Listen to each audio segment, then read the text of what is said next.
पता हो तभी तो हम मार्ग को तय कर सकते हैं। तो पहली बात, इसमें चला किससे जाता है? ये मन से मार्ग चला जाता है।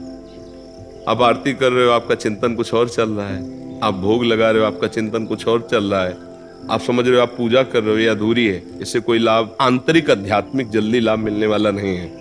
अपनी जो दौड़ है वो उल्टा है। Back to pavilion. अपनी हर इंद्रियों को बैक करो, अंदर लाओ और हृदय में कैद कर लो।